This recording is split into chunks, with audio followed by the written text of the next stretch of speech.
And what a perfect time to react to some John Mozeliak quotes. How about it tonight on B Shape Daily?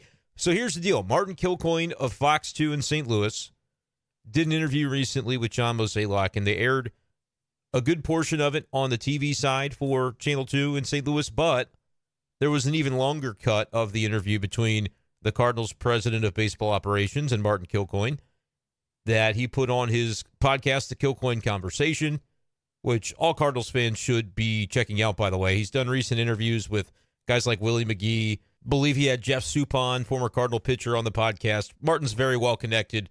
A lot of good guests on his podcast, and so definitely if you're a Cardinals fan, go check out The Kilcoyne Conversation, if for no other reason than to make sure you get the full interview from John Mozeliak, because you may have seen some clips on Twitter. We're going to play a couple clips on this episode of B Shape Daily tonight, but it was about a 12-minute long interview between Martin and John Mozeliak where they get into a lot of the nitty-gritty on the things going on with the Cardinals. He gets into asking about Ollie Marmol, what Bill DeWitt thinks of all of this, and so some pretty good stuff from Martin certainly in that episode. But I wanted to take a few of the clips and sort of react to what we think when it comes to the way that John Mozeliak has to sort of respond to some of the criticism.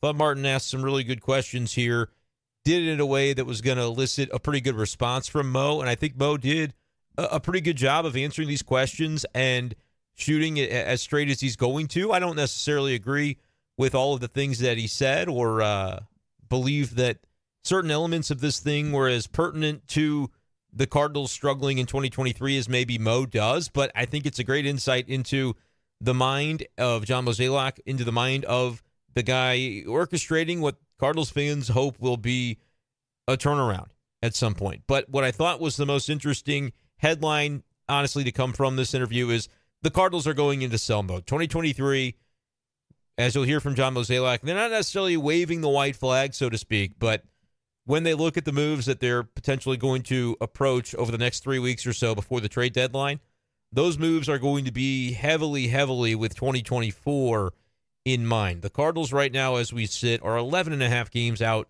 in the NL Central. They're 14 games below 500. We've talked all year that at some point, if the Cardinals don't turn things around, the calendar is going to work against them.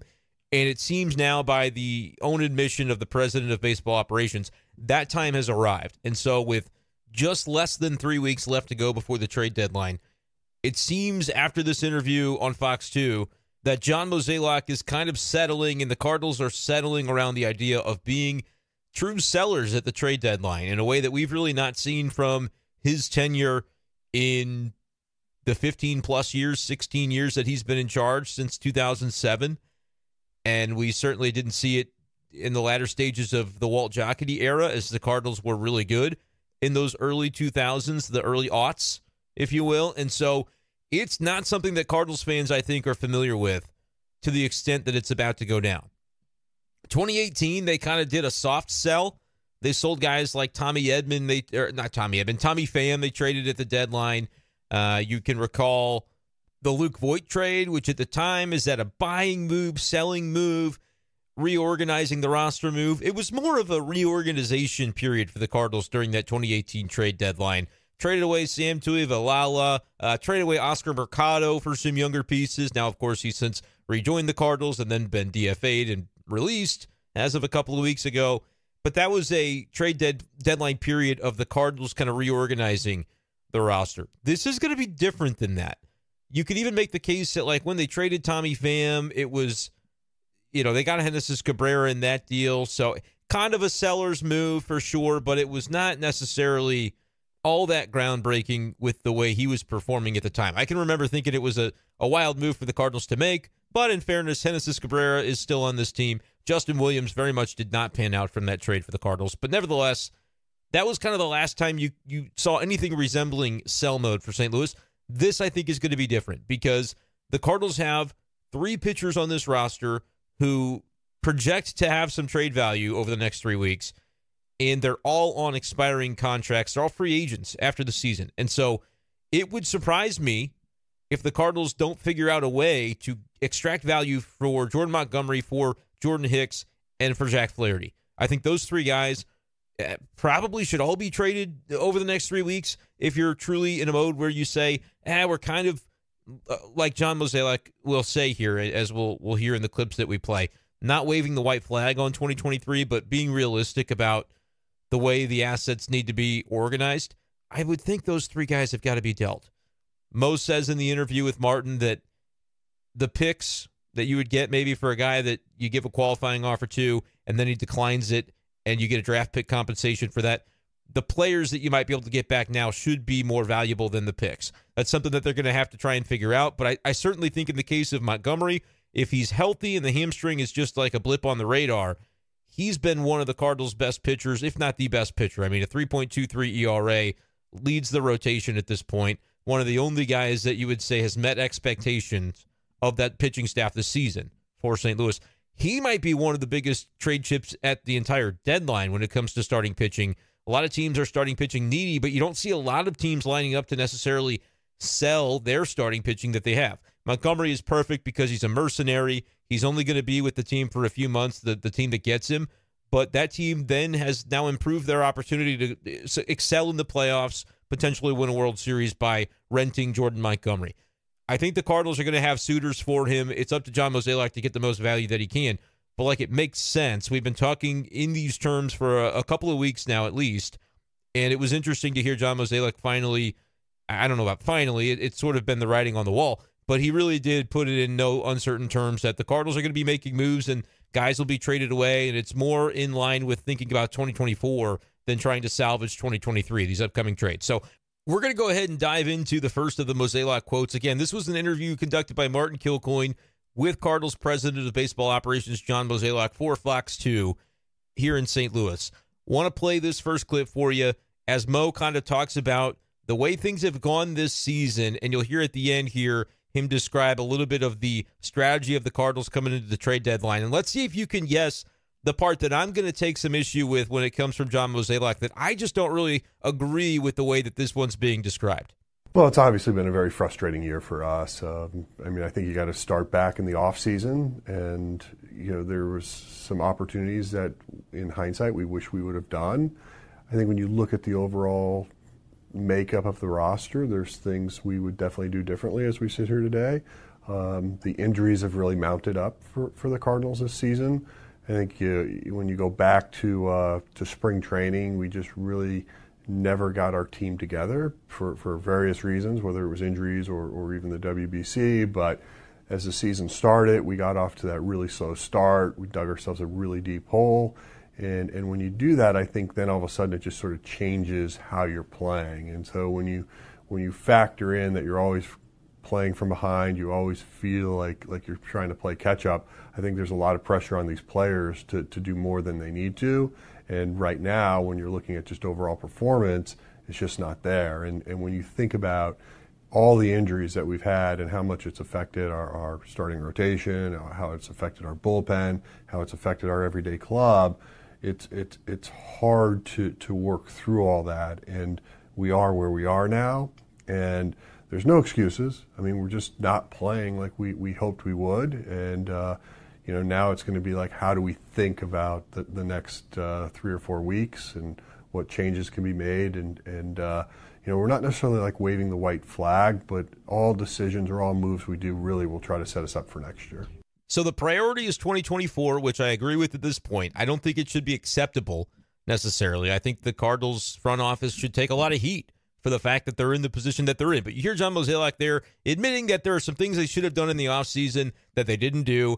And credit to a number of Cardinals fans who at the time were saying, hey, you need pitching. Hey, this isn't going to work out.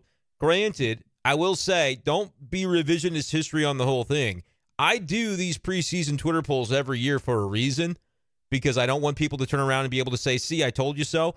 And more than 50% of Cardinals fans consistently, as I did the polls, and again, this isn't all of Cardinals Nation, that's just several hundred people voting in each of these polls, but I think it's somewhat representative of the way people felt about this team coming into the year.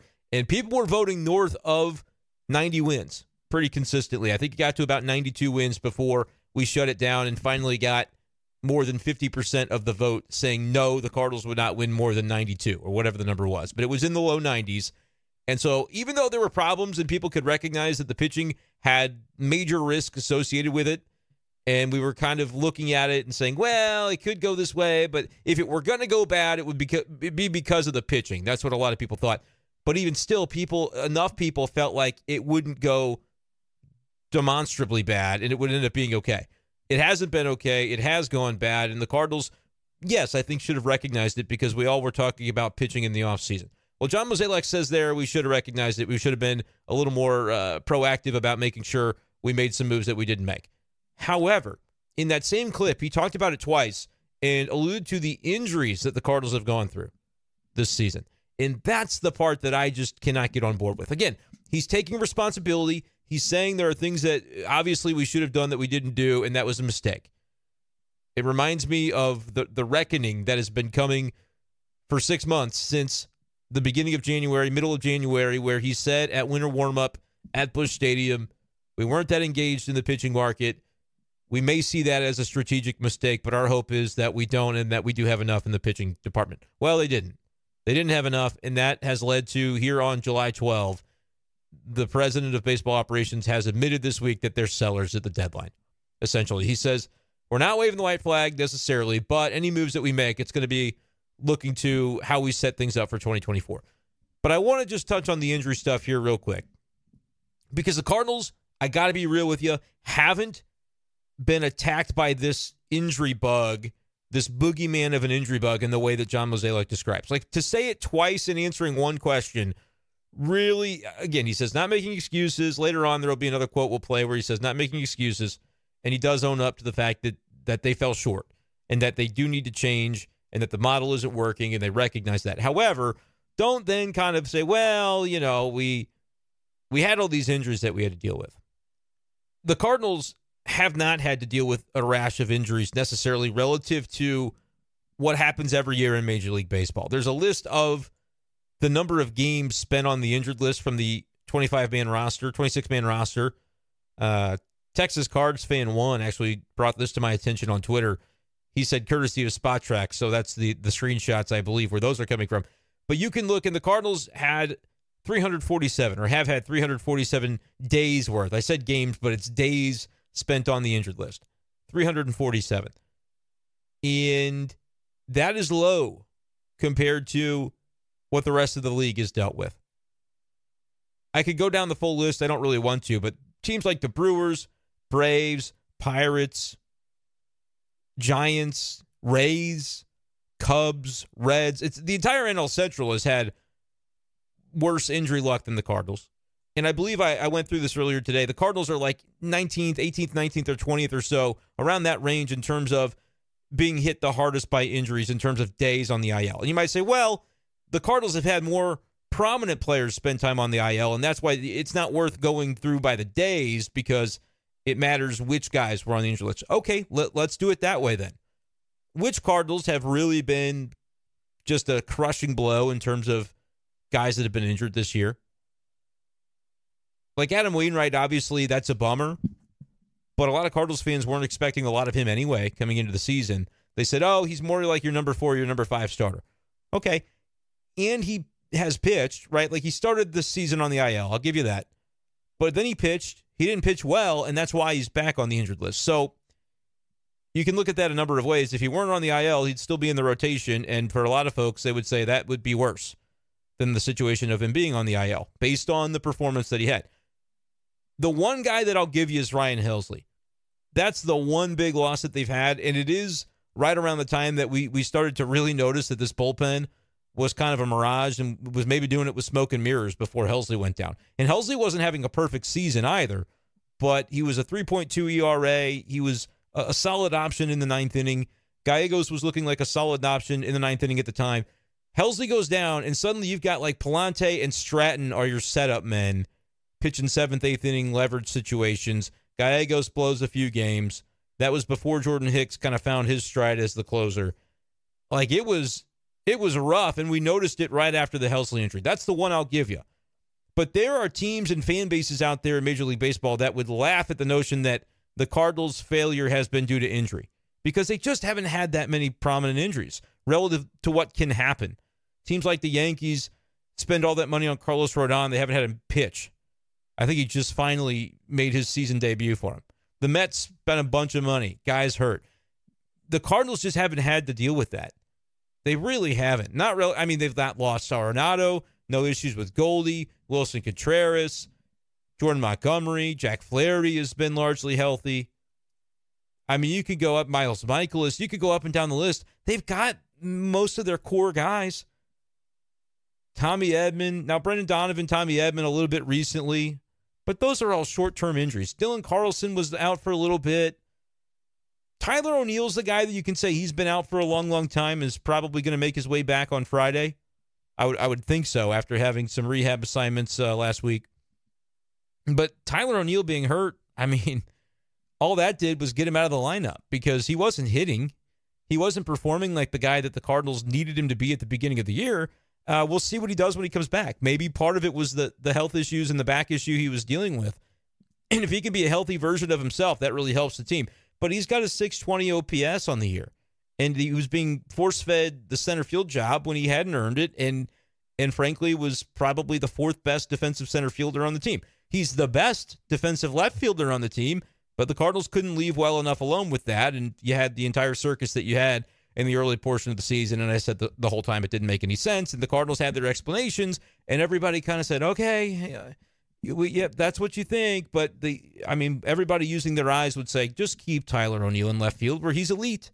And the Cardinals didn't want to do that at the beginning of the year. So I don't think you can look at injuries and say this is the reason that the Cardinals had a bad season. No. Injuries happen to every baseball team, and it's up to the front office before the season begins to recognize that you can't just say anytime an injury takes place, well, shoot, who could have seen that coming? No, you got to anticipate some of those injuries. And the Cardinals have been fortunate on the injury front. I completely reject the notion that injuries are the reason the Cardinals are bad this year. Injuries are the only reason this team isn't on pace to lose 110 games because they haven't had any of them. If they've had injuries, then it'd be even worse. That's the honest truth. So the fact, you're going to bring it up once because you can kind of idly say, and you're trying to make it sound less bad than it is. I get it. Mo's got to do a little bit of that. But to do it twice in the same answer, I was kind of like, okay, I'm going to address it. No, I completely reject it. Injuries are not the reason the Cardinals are struggling this year. If anything, injuries have helped to keep the Cardinals as close as they are because they haven't had any prominent ones other than Ryan Helsley. That's honestly how I feel about that. So that was maybe too much time spent on what was just maybe an innocuous comment by the Pobo just saying, we've had injuries. No, he really trumped it up in terms of like the pitching injuries, the starting pitching injuries. Your rotation coming into the season was Michaelis, Montgomery, Flaherty, Wainwright, Matz. Those were supposed to be your five. And then you had Dakota Hudson, Liberatore waiting in the wings. Liberatore hasn't been hurt. He's pitched bad. Hudson hasn't been hurt. He's pitched bad in the minors, and now he's here. We'll see. Looks good in relief so far. Might need him in the rotation after you trade a few of these other guys, though. But like Montgomery, healthy, largely. Now he's got an injury now. Hopefully it's nothing long-term because they need to trade him. Jack Flaherty, healthy. He hasn't had any big issues. Had a little flare-up with the hip or whatever it was in London, but he only missed like one start from that. Michaelis has been healthy. Those three guys, Montgomery, Flaherty, Michaelis, they've been your horses, and they've been pretty good mostly recently. Overall, the ERAs in the low fours for the other two guys, Michaelis and Flaherty, but Montgomery's at 3.23. Like they've been good and healthy. That's 60% of a rotation. I'm not going to go through the data on it, but I can promise you there are teams who have lost 60% of their rotation to injury. Cardinals haven't really had that. Wainwright's hurt, but that's not the reason. Like he's on the IL, but that's not the reason his spot has been a blunder in the rotation. It's been his pitching until the injury took him out of action. Like his performance was the problem, not the fact that he's now hurt. And then the 5 spot, Steven Matz was never hurt. He just got removed from the rotation due to performance. So I just felt like that was a little bit too much bluster for me. No, it's not injury. That's not the reason the Cardinals are where they are.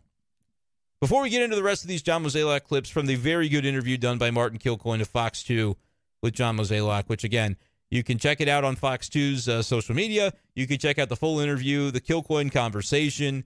I want to plug the podcast because that's where all this is coming from, and we're just kind of reacting to it. But make sure you check that out for Martin Kilcoyne and for Fox 2. But before we get into the rest of these quotes, we want to plug our own stuff. Make sure you guys are subscribing to the YouTube channel. Appreciate it if you just take a quick moment of your time, click the subscribe button, like this video as well. And if you've got an extra 30 seconds, throw your comment down below with what you think of everything we're hearing from John Mozeliak in this Martin Kilcoyne Fox 2 interview. A lot of interesting stuff that sort of paves the way for what we can come to expect the Cardinals to at least try to do over the next few weeks prior to the trade deadline. They've given us the blueprint. Now it's going to be about executing it. But we'll see what they're able to accomplish. But yeah, drop your comment. Make sure you guys are subscribed, because when these trades take place, this is where you want to be for analysis of the trades, of where the Cardinals might go next. As we get into the nitty-gritty, we'll probably do some live streams as well after some of these things go down to get your guys' opinion. Want to build that community here with y'all, so subscribe. Would really appreciate it. Make sure you guys are also following the Be Shafe Daily podcast on Spotify. You can search it on Spotify, Be Shafe Daily. Follow and give us a 5-star review over there. If you've got an iPhone, I don't, but I know some people do. Apple Podcasts is another place that you can find us. And if you'd like to take your support of me and the channel to the next level because you like what we do, patreon.com/BeShafer12 is a great way you can do that. But let's go ahead and hop back into some of the clips here. Again, Mozeliak talking about trading guys, but who are they going to trade? That's kind of the next question. We've talked a lot about these pitchers that are on expiring deals, but let me know what you think about this next quote from Mozeliak about who they're going to trade and what their angle is here, because I felt like this was a little bit of a difficult one to dissect. It's like the Rorschach test. You might see one thing and somebody else might see something completely different or hear something completely different when it comes to the way Mozeliak is describing which guys they may or may not trade at this upcoming deadline. Well, I think right now I can tell you that we're going to trade people. I just don't know if it's going to be like household names or more of guys that just aren't likely going to be here next year. And so, you know, it's easy to talk about what we may or may not do at the moment, but we're not going to just have give away players. You know, we want to get some value in return. We want to get some return that's going to help us for 2024, and that's going to be really our focus as we enter the trading period. So again, this felt like a little bit of a word salad sort of thing where he says, we got to decide whether we're going to trade guys that would be considered household names or just guys that may or may not be here next year. Well, I would look at the guys that wouldn't be here next year as the ones that are free agents. That's the way I would perceive that. But he might be saying guys maybe a little bit lower on the roster where we've just got to clear up some of the excess and say, well, this guy doesn't have a role next year, so let's just make a Luke Voit type of trade or a Sam Tuivailala type of trade going back to the 2018 trade deadline that the Cardinals had. Those might be the guys that aren't considered to be here next year. But I also would say Jack Flaherty, household name. I don't know how anybody, I mean, he's been, second longest tenured Cardinal? Is that right? He's been here 6 years. Adam Wainwright being the longest. I think the second most might be Flaherty. I'd have to go check that, but I think that's plausible. So if he's not a household name, I don't know who is. But he also would apply to the second category because I don't think he's going to be here next year. So I actually don't think John Mozeliak gave much insight into what the Cardinals are weighing at this point when it comes to the deadline with that quote. I think it was just kind of word salad. There's not really anything to take away from it to say just because of the way that it was phrased. Like, how do you define household name? That's kind of intentionally vague almost. Probably not on purpose, but it just seems like, well, what did you really tell us with this? I don't know. But what I would say as my reaction to that quote is this. Household names or not, the Cardinals are not trading Goldschmidt and they're not trading Arenado. I think there might be some nationally that will see that quote and say, oh, they could trade some household names. Arenado, you're now a Yankee, or whatever the hell they're going to say. No, he's not. No, it's not. That's not happening. They're not trading those players. I'm like 1,000% certain they're not trading Arenado, and you can leave one sliver. It's like 99.999999999% sure they're not trading Paul Goldschmidt. I think what that would signal to a guy like Arenado is, we don't really know what next year looks like either. And Arenado is all about trying to win. It was referenced that Arenado and John Mozeliak met in the offseason, of course, and discussed the way forward, and Arenado was in on that, so he opted in, right? That was something that Martin brought up again. I'm not going to play the clips of that, but that's why I recommend you go listen to the entire Kilcoyne Conversation podcast, or you check out the interview on Fox 2 to make sure you don't miss any context. After you're done listening to this, go right over there and you'll catch the whole thing. But regardless of the household name comment, those two guys aren't moving. I do think there are some other household names and guys that are under team control that could be moved for pitching. I think it's a separate category of the moves that are made as true sell moves, because trading a position player that's a part of your everyday roster and your everyday lineup for somebody that could be exactly that, but at a different position, that's not really a buy. That's not really a sell. That's just more of a reorganization. And I think the Cardinals could use some of that. And we talked recently about Nolan Gorman as maybe a candidate for that. Go back a couple of days ago on your Be Safe Daily podcast feed or the YouTube channel where I said, could the Cardinals trade this potential star for pitching? Nolan Gorman, I think, could be an interesting candidate for that. There are other names as well that we dissect and kind of talk about. And I may even throw up a video on the YouTube channel from the Big Show the other day as I went and rated each of the possibilities for like the 5 position players that I think could potentially move for pitching and how likely I think each of them would be. I think the names on that were Donovan, Newt Barr, Dylan Carlson, who am I missing? Tommy Edman and Nolan Gorman. I think those were the 5 that I went through and told you least likely to most likely kind of where I'm grading those guys, scale of 1 to 10, on potential to be traded. I might throw that up on YouTube at some point this week. That's a separate entity from the pitchers that are on short-term expiring contracts and therefore might be considered guys who won't be here next year.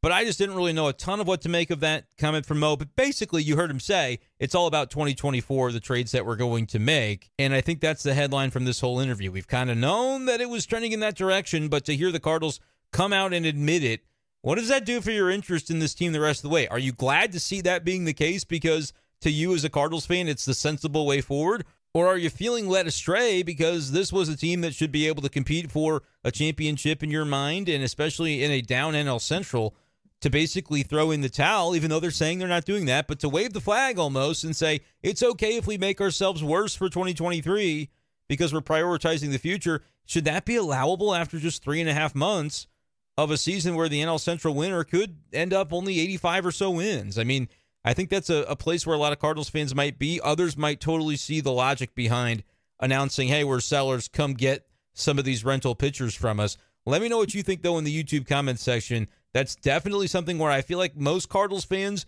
might be on one side, but there's going to be a number of folks that are on another. So I want to hear from you guys when it comes to that. Make sure you subscribe to the channel so you can see all these videos, read all these comments, everything going on with that. Speaking of the fan base and the opinions of Cardinals fans, I'll jump right in with this next quote from the Fox 2 interview. John Mozeliak being asked by Martin Kilcoyne about the fan angst over the way things have gone this season for the team and how a lot of that angst is sort of directed at the front office. You always seem to be in tune with the fan base. How aware are you? I think there's angst in some circles, there's anger. How aware are you right now of the frustration that's out there? Well, it depends. I still speak to groups and I'm, still out there. And I think when they're face to face with you, they have empathy and feel bad for where you are. I think when you go online and you read what people are writing about you, yeah, there's real anger and I'm sure a lot of people are calling for my job, and I can understand that to some level. I mean, it hasn't been a good year. We get it. So there's John Mozeliak addressing some of the criticism that he knows is out there regarding the job he's done and the job the Cardinals front office in general has done this season. Talking about, though, the fact that, you get to me in person. I talk to groups. I talk to Cardinals fans. People are a little nicer. Online, y'all are pretty mean. That makes sense. It's easier to say something behind the computer screen or behind the cell phone screen compared to saying it to somebody's face. But I do think a lot of the stuff you do see online, there's validity behind it, even the critical stuff. Now, there is some mean-spirited stuff and some stuff that I do think goes overboard, but I do think a lot of what Cardinals fans have called for with regard to them not being so complacent and the idea that they should be a little bit more on top of these things and more proactive to some of these issues that have cropped up and Cardinals fans have maybe seen coming for some time, and they kind of didn't have that. They were complacent, I think, in a lot of ways. They wanted to, in the words of Mozeliak, go with some of the internal options and see what we had in some of these guys on the pitching front. Although if you were to peel the layers of that onion back, some of the guys he's talking about, Dakota Hudson, Matthew Liberatore, like, okay, Liberatore gets a shot. He's a prospect. They need to see what they can get out of him. Totally understand. Dakota Hudson, I don't think was a guy that coming into the season, the Cardinals thought very highly of him. And so now to turn around and say, well, we really wanted to have a shot for Dakota Hudson, and that's why we didn't make sure we landed some better depth in the offseason. Dakota Hudson's been pitching at Memphis all year. They only just called him to the big leagues. I get a lot of that might be performance-based because he just wasn't lighting it up in Memphis, but I think that's a little bit overblown to say, well, we had these internal options and we really thought the depth was there. No, I think that's where some of the criticism comes from because it's not stuff that came falling out of the clear blue sky. A lot of Cardinals fans did anticipate that some of these issues would be here, and they were kind of dismissed by the front office, to be honest with you, by saying, well, we didn't really engage in those markets because we felt like we had what we needed. And so maybe that's a strategic mistake, Mo said back in January. Well, now we know that it is, and I think it's okay for fans to be upset about that because it doesn't buy you anything now to say, well, you guys were right. We could have done this or that. All that does is, I think, enrage fans to say, well, duh, if you had done it in January or December or November, though, maybe the Cardinals wouldn't be in this predicament, and maybe they would be going to the playoffs where a lot of people felt, the front office included, they should be going this season. But it's not looking like it's going to happen, and so that's where a lot of the angst comes from. But as Mo says there at the end, he understands it. He says, people are probably calling for my job, and I get it, because this season hasn't gone the way we've wanted it to. So for the accountability crowd, there you go. He's basing the music and at least telling you what he thinks about some of those criticisms, even if you may not like the answer or agree with what he has to say. He's at least addressing those things and knows that it's out there. And that kind of leads right into the last clip that I want to play here from the interview on Fox 2 between Martin Kilcoyne and John Mozeliak, which you can hear the full conversation of at the Kilcoyne Conversation, Martin's podcast on Spotify and other platforms. It kind of gets at the heart of the notion that the fan base sort of views that the Cardinals have gotten complacent in recent years, that they rested on their laurels. They knew they had success. They knew they had this track record, and that because of that, they maybe didn't need to continue to be as aggressive and as hungry to get that next opportunity, to just say, hey, you can make the playoffs, you can build a roster that's just good enough to get in, and then see what happens. That's sort of the mindset that a lot of Cardinals fans, I think, have with regard to how the Cardinals view themselves. And so John Mozeliak sort of addresses that notion as Martin asked about it here in this next clip. I mean, I think I hear that more, that maybe we are more complacent or maybe are arrogant in the fact that we've had the success we've had. But I assure you, like even when we look at what we put together on paper, it should have worked better, but it didn't. And now, remember, what's on paper is not the human being and that element of how it all gels. And so, clearly, like the front office, ownership front office, we know we have to do something different. This is not the model we're going to follow. And so that's something we'll take a very hard look at, try to address it, and, changes will happen.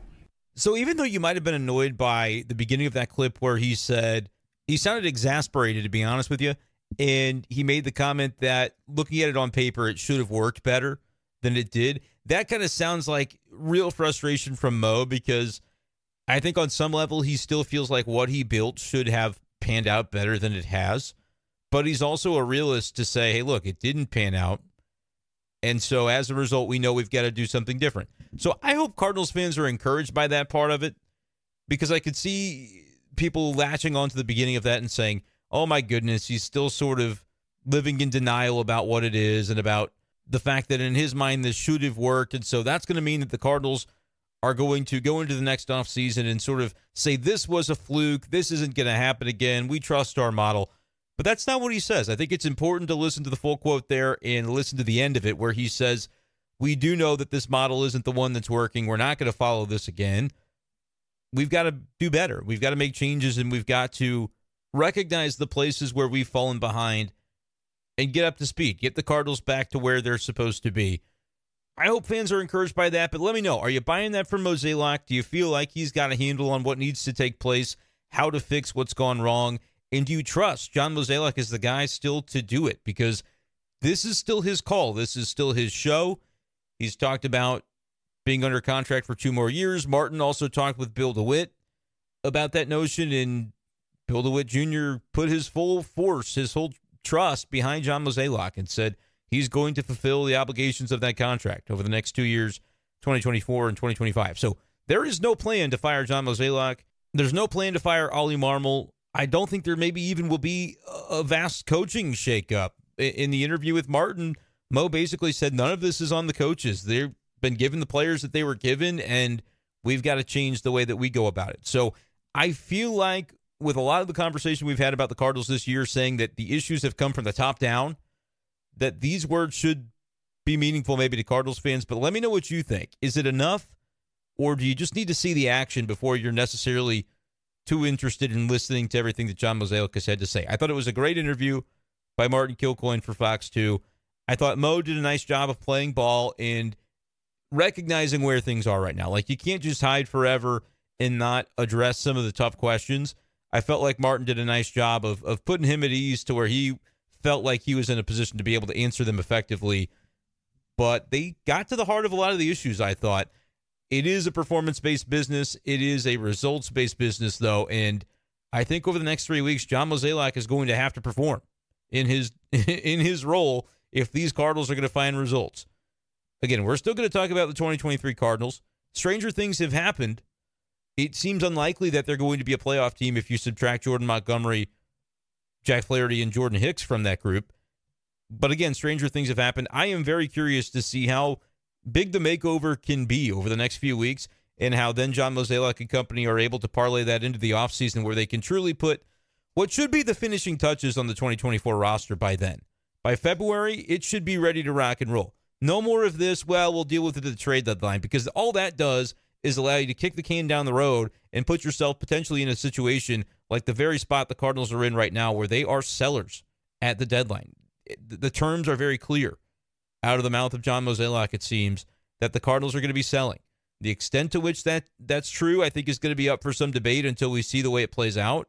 I am still going to tell you there's no Arenado, no Goldschmidt moving, but I'll tell you, I think the rental pitchers are as good as gone if they can find fair value for them. Mo did say we're not going to just trade players to trade players. We got to get value back for the guys we move, but I think you're going to get value greater than the qualifying offer that you can give to Montgomery. Maybe the same can be said for Flaherty. Probably there's no QO for Hicks, but I think that's why you got to move him, because you don't get any value for Jordan Hicks if you don't trade him now. And he looks like a bona fide closer, and he's never looked like this. I mean, I won't say never, but over the 6 years he's been with the Cardinals, this is about as good as he's looked, what he's done over the past couple of months. And so if you're the Cardinals, you have got to capitalize upon that, I think, and say, hey, look, we've got a starting pitcher or two that we're willing to trade and that can supplement contending rosters.